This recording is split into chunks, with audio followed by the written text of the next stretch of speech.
নমস্কার বন্ধুরা, পুষ্পর রান্নাঘরে তোমাদের সবাইকে স্বাগতম। আজকে চলে এসেছি দেখো আর একটা ভিডিও নিয়ে।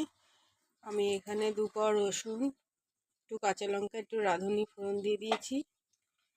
এখানে নিয়ে নিয়েছি 1 পিস মাছ, হালকা করে ভেজে কাটা বেছে নিয়েছি, দিয়ে দিলাম।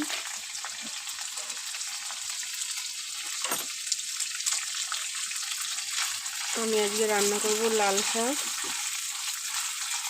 তোমরা কে কে লাল শাক পছন্দ করো বন্ধুরা?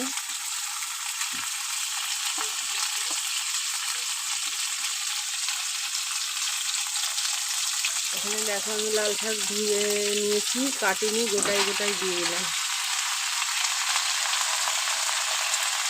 এবার স্বাদ মতো লবণ দিয়ে ঢাকা দিয়ে দেবো।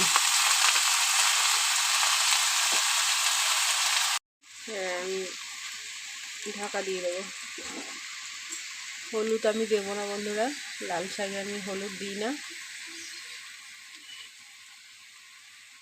দেখো বন্ধুরা আমার কতটা লাল শাক ছিল, আর গোটা গোটা লাল শাক ছিল, কীরকম হয়ে গেছে, একটুখানি হয়ে গেছে। তোমরা লাল শাক কে কে এরকম ঝোল ঝোল খাও বলবে কিন্তু অবশ্যই বন্ধুরা। আর আমার ভিডিও মনে হয় তোমাদের ভালো লাগে না, তাই তোমরা দেখো না, লাইক করো না, শেয়ার করো না।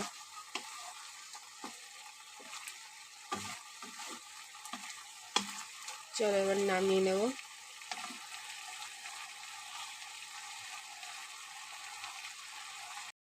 দেখো বন্ধুরা হয়ে গেছে আমার লাল শাকের তরকারি। কেমন হয়েছে অবশ্যই কিন্তু জানাবে, ভালো লাগলে লাইক কমেন্ট শেয়ার করে দেবে, আর সবসময় এইভাবে পাশে থাকবে বন্ধুরা। আজকের মতো রাখি, টাটা।